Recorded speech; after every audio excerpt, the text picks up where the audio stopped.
have here your tongue, okay? May gland dito. Ano nga yan? Sublingual. Okay? Tapos ito yung hyoid, right? Dito sa submandibular triangle, you have here, what's this? Submandibular. So, anong muscle to?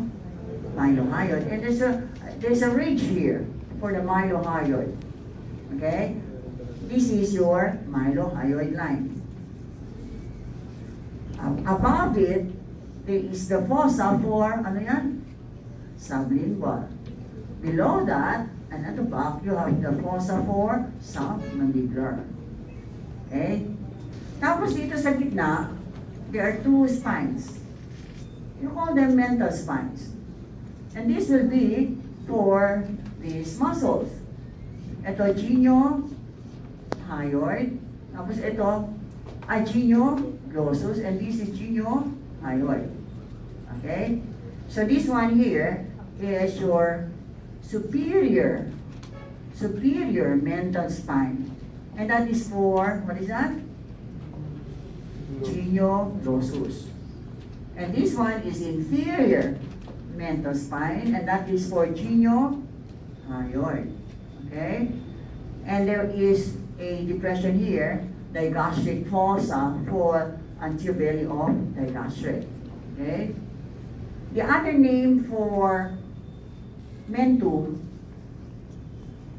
menti is genu. Okay. So, ang tawag dito, kaya ang tawag dito, genioglossus, geniohyoid, kasi ibang pangalan nito, genial tubercle.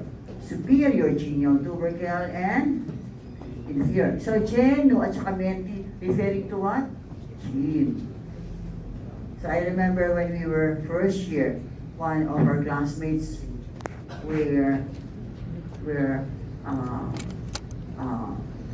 one of my was called by the teacher, right?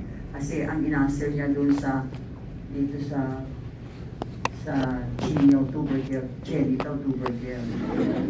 Okay. Sa iba yung genital at saka genital, right? Ito genial. Sa iba yung symphysis menti at symphysis pubis, right?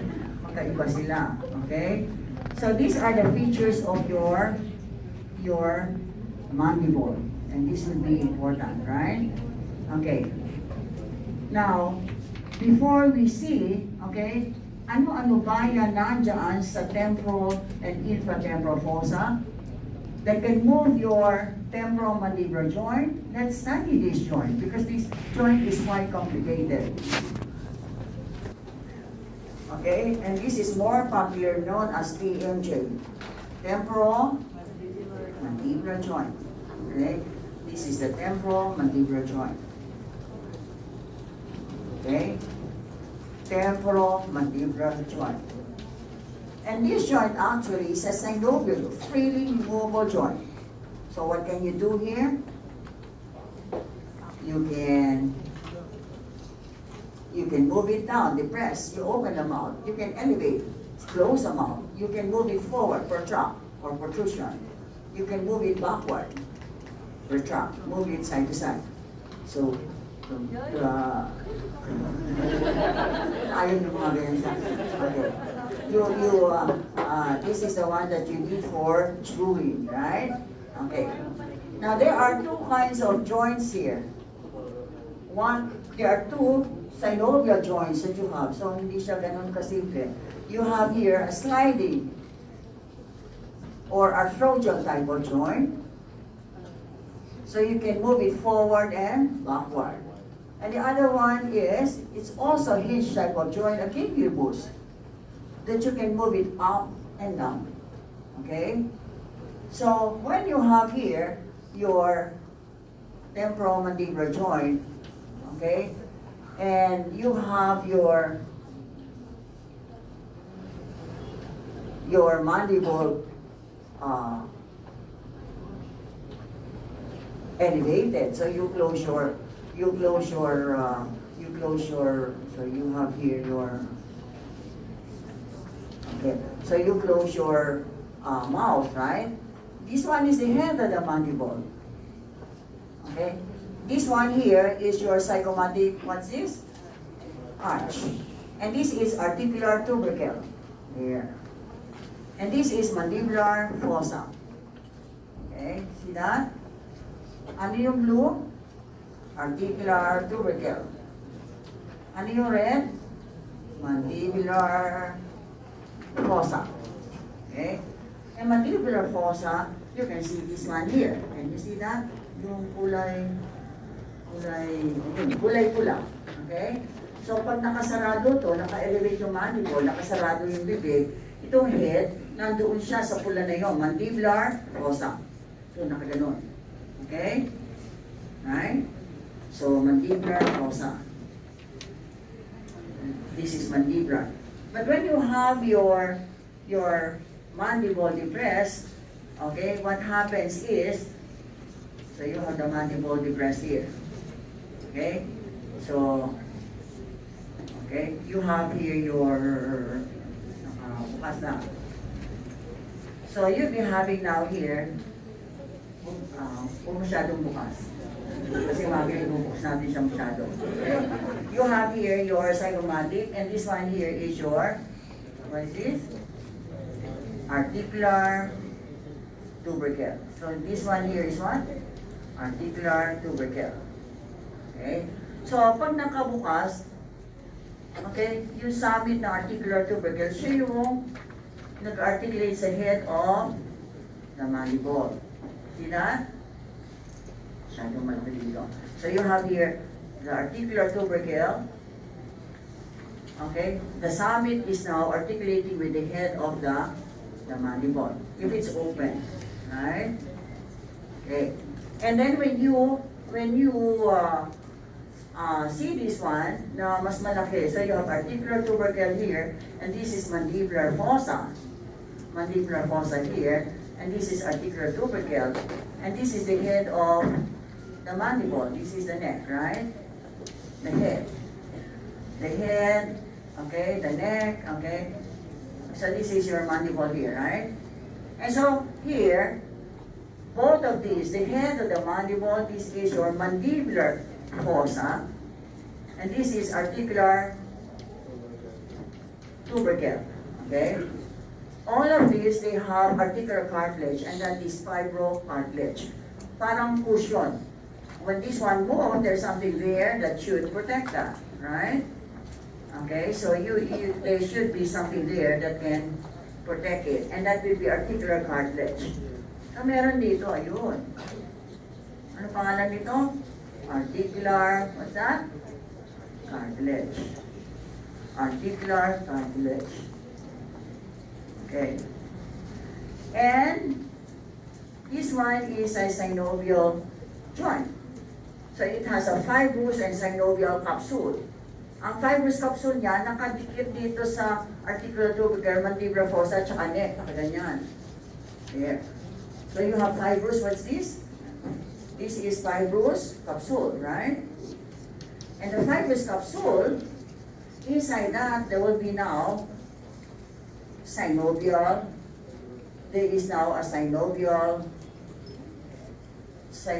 capsule. Okay? A synovial membrane that is secreting, what does secrete?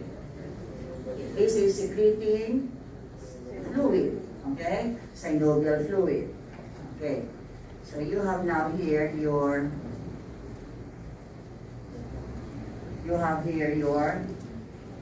synovial capsule. So yung violet na to, yung pink ay fibrous, yung violet ay what?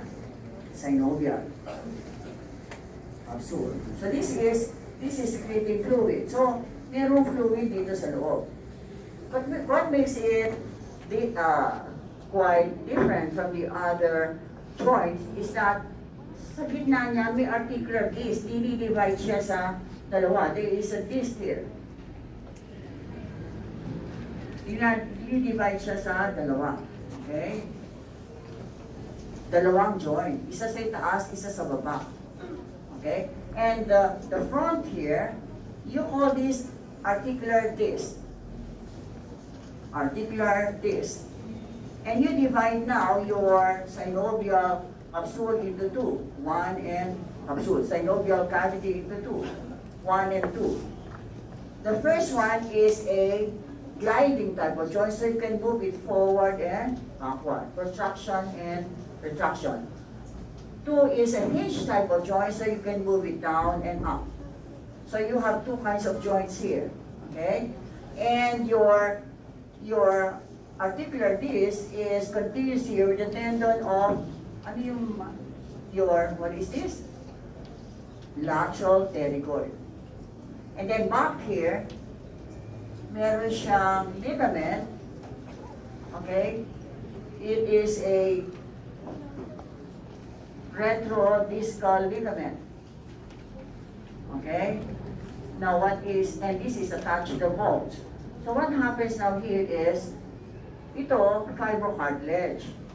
So pag ginagamit nyo itong temporomandibular joint, pag numuya kayo, naiipit ito, right? But then this articular cartilage is having no blood supply, walang nerves. So wala kayong mararamdaman ng pain. But there will be a time that this can get detached from the capsule. Okay? Eh itong nasa likod niya, continuation niya, retrodiscal ligament, vascular yan, tsaka maraming nerve supply. So pag yan na napunta dito at gumalaw to, meron tunog na madidinig, right? Okay. You hear some clicking sound and then it's painful. Kasi nga meron siyang nerve supply. Ito wala. Okay? Itong articular disc na to. So you have two kinds of joints there in the temporomandibular joint.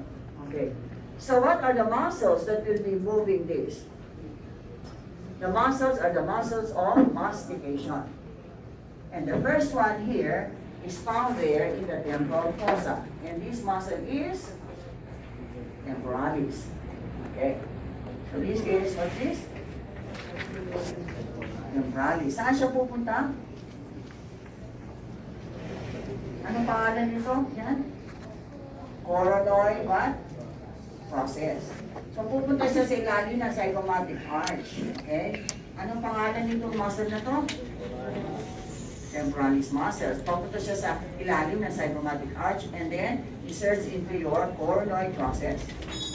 Insertion yung origin there. So ano magiging action ng temporalis muscle? Insertion, origin, anong mangyari? Tataas. Insertion, origin, anong mangyari? Retract. Okay? So you have movement from here going there, elevate.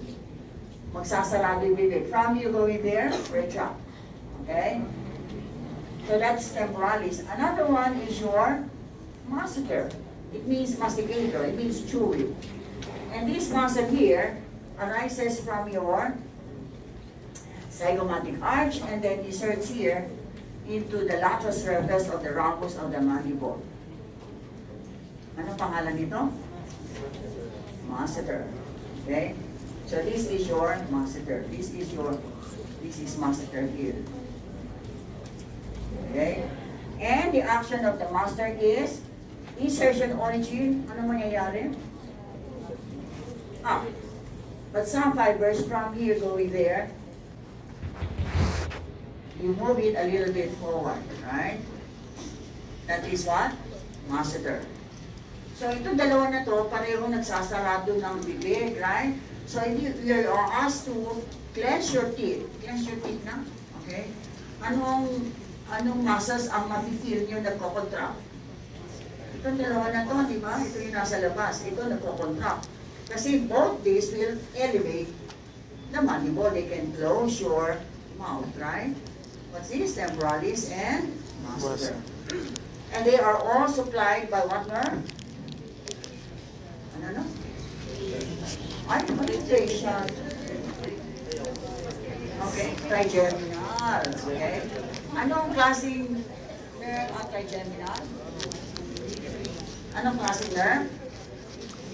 Mix. And it's made up of what?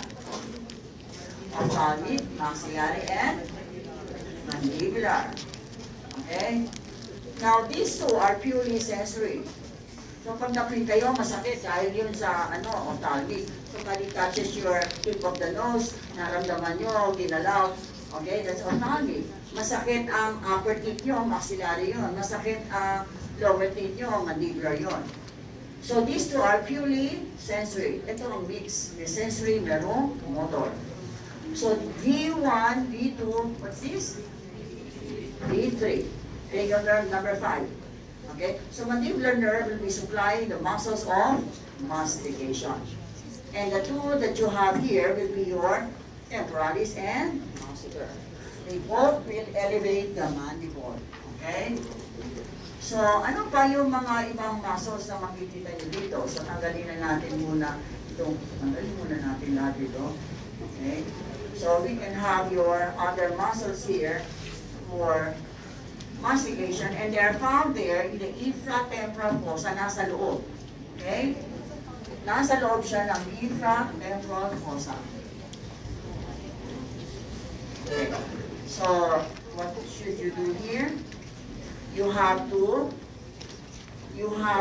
cut your zygomatic arch. Okay? And then you have here to cut your, ano to?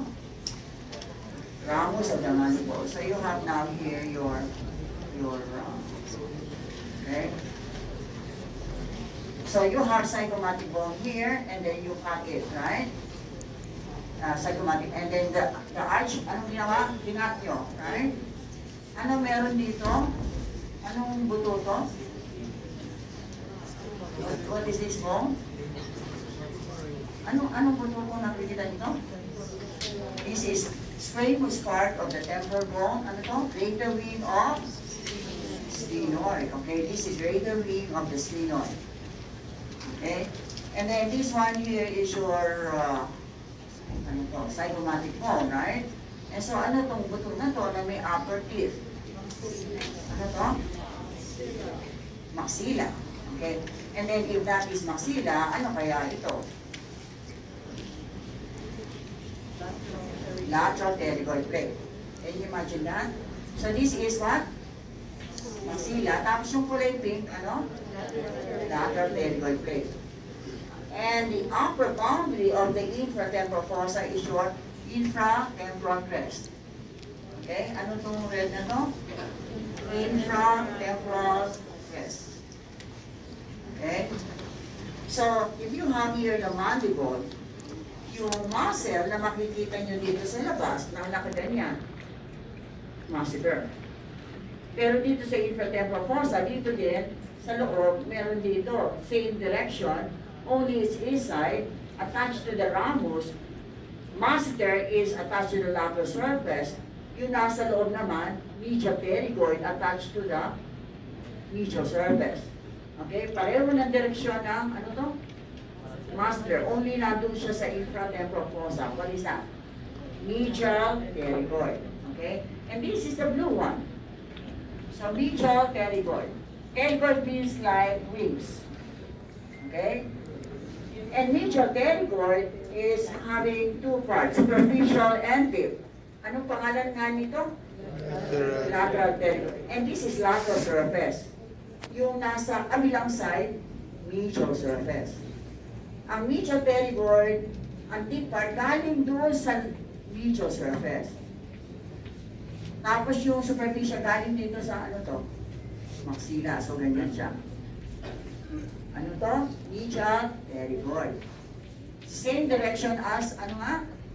Masseter, only nandun siya sa loob. Okay? So, you have the same action as what? Masseter. And what is that? Elevation and some slight protraction. But you can move your mandible to the opposite side using this. Okay? So, ano yung magpapasarado ng bibig? Mag-elevate ng mandible, tatlong muscles, ano to? Temporalis, masseter, tsaka medial pterygoid. Okay?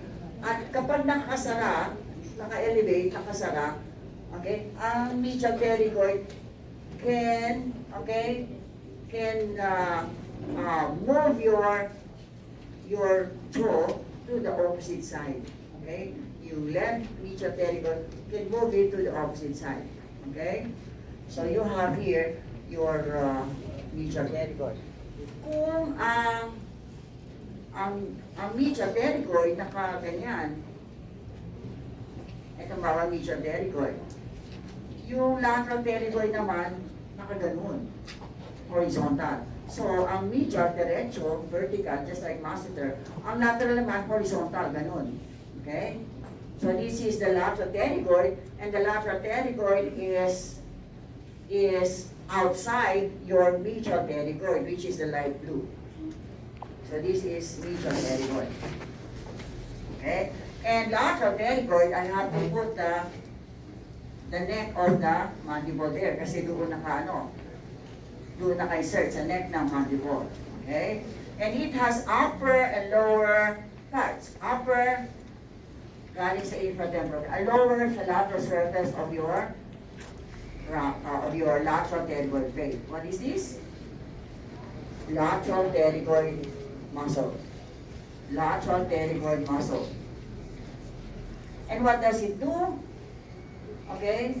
This can move your mandible from here going there. Anong mangyayari? For shock. Okay?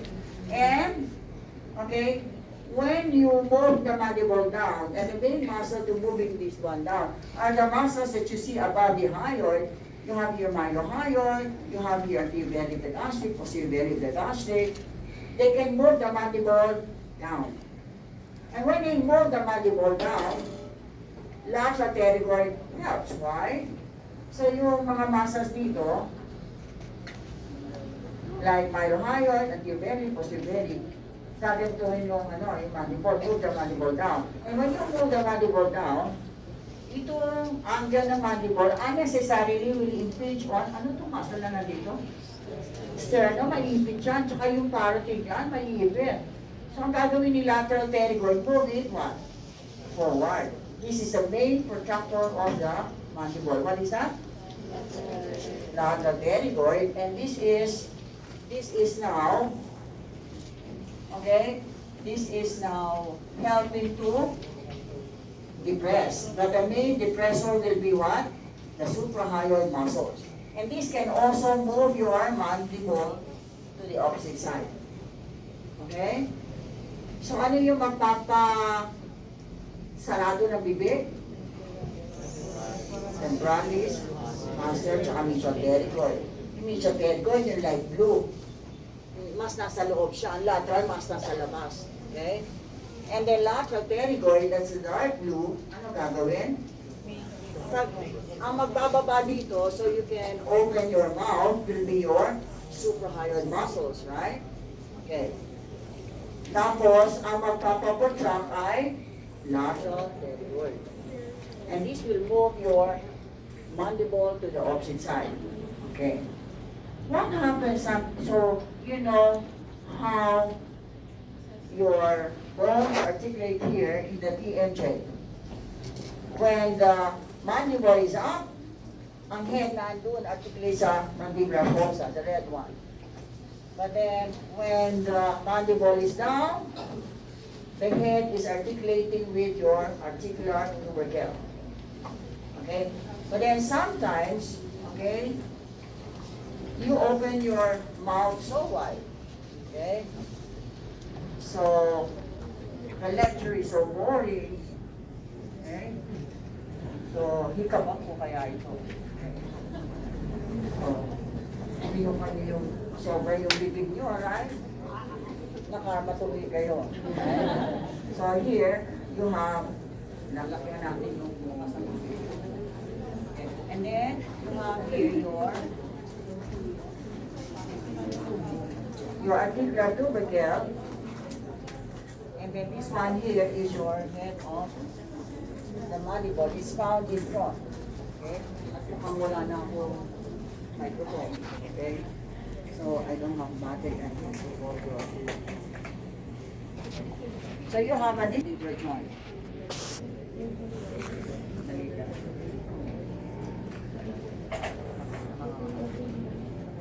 Okay. You have here your head of the mandible. Ay, wala na akong battery.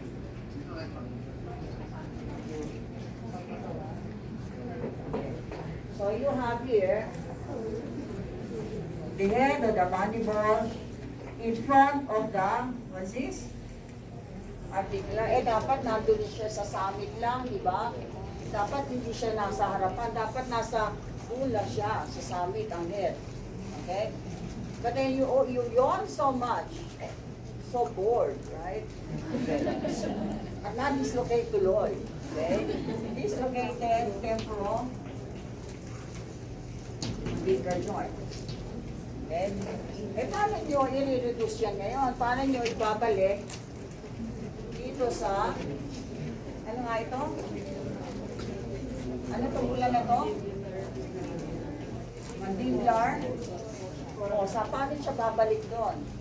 Paano nyo i-relax? Kasi pag ganyan yan, hindi nyo maisasarado yung bibig nyo, right? Okay, nandun kayo sa bundok. Alam nila, medical student kayo, dahil mas makakaalam kayo kaysa sa kanila. Doktor na kayo, wala sila ibang pupuntahan, right? There's no hospital there. So, how will you relax the three muscles there, moving them up? Pero kailangan proteksyonan mo na sarili nyo kasi kailangan itong dalawang thumb nyo. Lagyan nyo ng pabera nyo yan, right?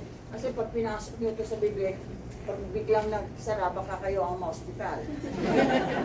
So, kailangan may proteksyon kayo. Okay?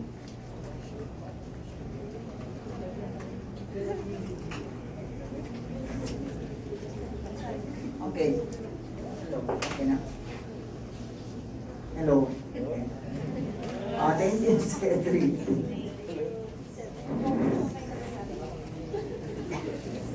So how do you relax the muscles, moving them up? Yung tatlo, temporalis, master, medial pterygoid. So, may protection na itong ano nyo, dalawang thumb nyo. Ipapasok nyo dito yan, right? Sa bibig. Kaya nga may protection kasi biglang magsasarado yan, right? And you will relax those muscles, moving them up by moving it down. Ibababa nyo to. Okay? And then how do you relax the lateral pterygoid, moving this one forward? You have to move it backward. So yung head mapupunta na sa mandibular fossa. Okay? So that's how you reduce a dislocated temporomandibular joint. Okay. So that is now the muscles, the four muscles, which are supplied by what again? Anong trigeminal? B3. What is B3? Mandibular. Okay. So aside from the lateral and medial pterygoid, ano pa ba yung laman ng infratemporal fossa? Okay? So lalakihan na lang natin para makita natin kung ano mangyayari dyan sa infratemporal fossa. So you have here the mandible.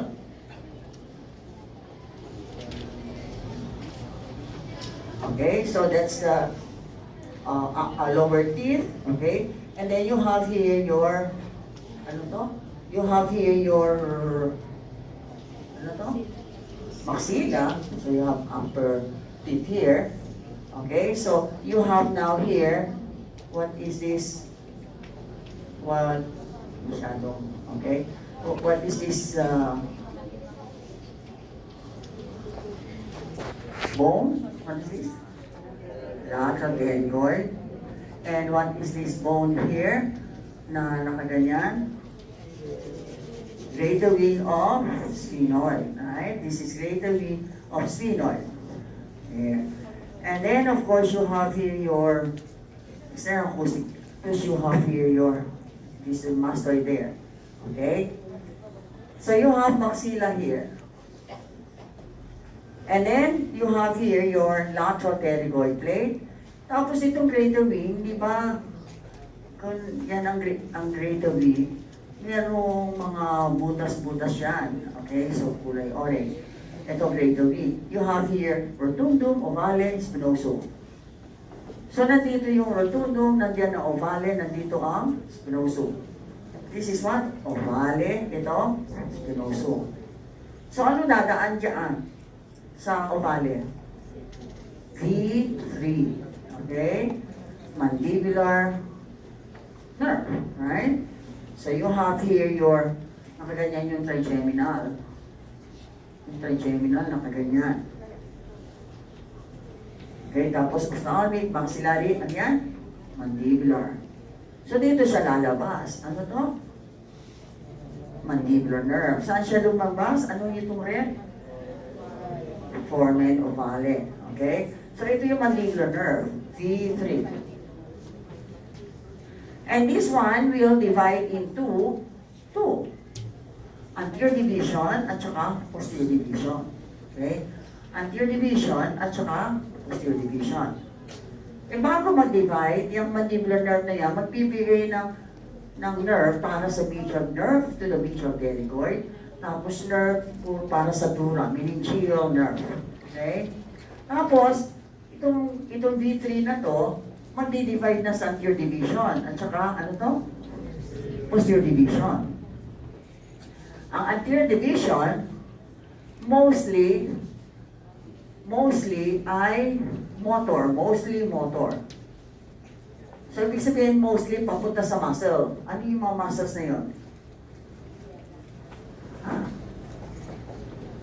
Nerve to lateral pterygoid, kasi medial pterygoid dito, bago mag-divide. Nerve to lateral pterygoid, masseteric, temporal for the temporalis. And then, so puro siya motor, puro muscle ang pinupuntahan, except for one, going to the cheeks, sensory, buccal. So it's mostly what? Motor. Tapos itong posterior division, it's mostly sensory. Except for one. Mostly sensory. Okay? So, there's a branch here that will be going to your tongue, anterior 2/3 of the tongue, so you can feel ordinary sense. Mararamdaman nyo, mainit yung soup, malamig yung drinks. Okay? This one is lingual. And the ordinary sense for anterior 2/3, and this is accompanied by chorda tympani branch of facial. What is this? Chorda tympani branch of facial. Para ke? Para makalasa. Okay? Tapos, itong facial na yan, sasama, makikisugod doon sa covering na, ano to? Lingual. Isa lang yung covering nilang dalawa. There.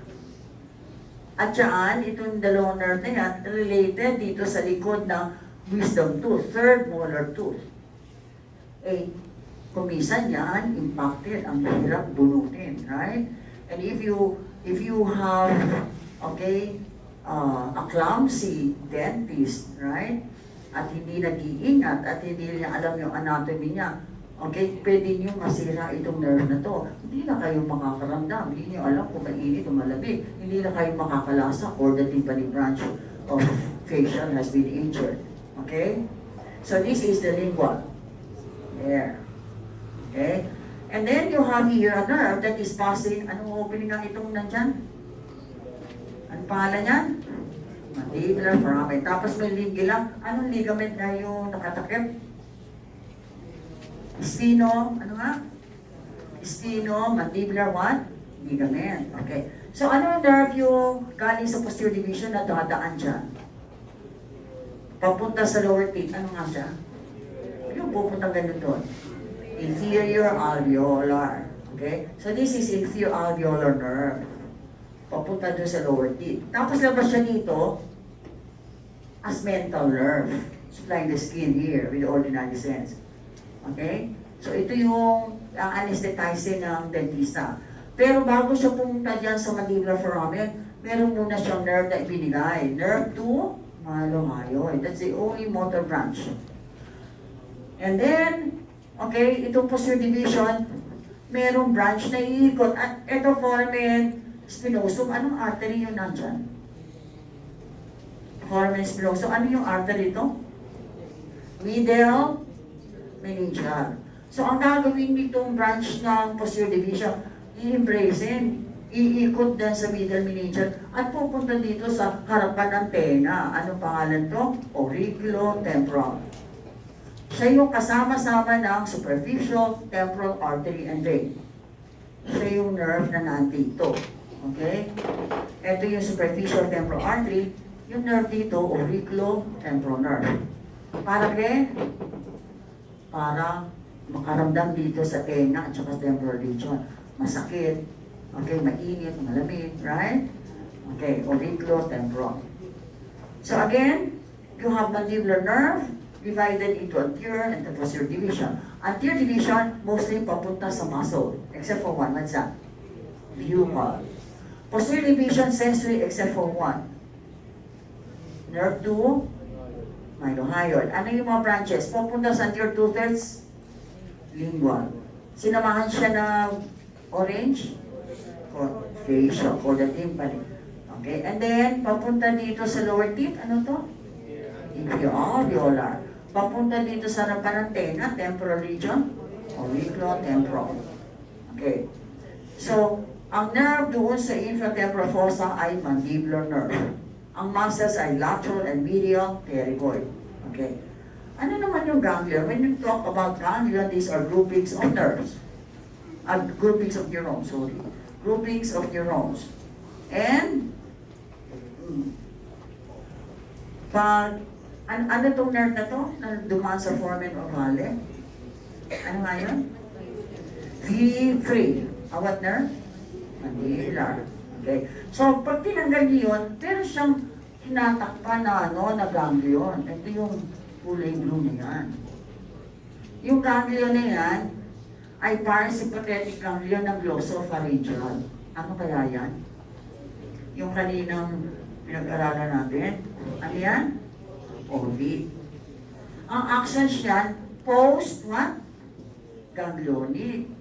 Di ba yung auriculotemporal na yan? Para makaramdam kayo sa tenga at saka dito sa temples. Pero yung post-ganglionic na otic na nagdadala ng secretomotor fibers para makikisubo sa covering ng auriculotemporal bago magpunta dito sa parting gland.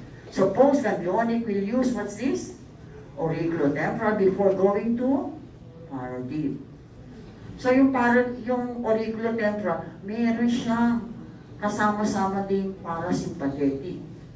Yung axons ng, ano tong ganglion na yan? Otic ganglion. Okay. So meron isang condition when you have here your when you have here your injury to the parotid region.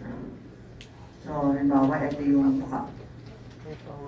Okay, tapos ito yung parotid region. Okay, yung skin dyan is supplied by this nerve coming from cervical plexus. Ano nga ito? From C2, C3? Greater auricular. Okay. Tapos yung nerve naman dito sa harapan ng tenga, ano nga yung nerve na yun? Ano to? Auriculotemporal nerve. So, sensory siya dyan sa tenga at saka dito sa skin sa temples. Pero, dyan pumasok yung axons ng blue na bilog na yan. Otic ganglion. So, may laman siyang papunta sa parotid gland. Okay? So, pag nag-chew kayo, normally, umumaya kayo, na-stimulate ang secretion ng salivary glands, right? Dadaan sa otic ganglion. Dadaan naman dito, ano to? Auriculotemporal, papunta sa parotid. Right? So, ito yung magpapasekret. Ito namang greater auricular, pupunta siya sa skin para makaramdam kayo. Pero nagdadala din siya na sympathetic para sa sweat glands. So, itong greater auricular, magsusweat dito sa di ba? Sa skin, dito sa parotid region. Paano kung nagkaroon ng sugat dito, ng injury? Tapos nung gumagaling na yung pasyente, nagkaroon ng abnormal connection, itong auriculotemporal at itong greater auricular. Itong greater auricular para sa sweating dito sa skin yan, right? This is for ordinary sense here, pero may dala-dala siyang sympathetic sa sweat gland. Ito naman para mag-secrete yung parotid gland. Nakasugat. Nagkaroon ng abnormal connection yung dalawa. So, pag bumuya yung pasyente, okay, at ang impas punta sa otic, tapos pupunta dyan, imbis na pumunta doon sa parotid, dito nagpunta. And so, nagkaroon ng sweating dito. So, kaya yung pasyente, imbis na salivary secretion, nagsusweating dito sa skin over the parotid region. You call this Frey syndrome. Okay, Frey syndrome. There is just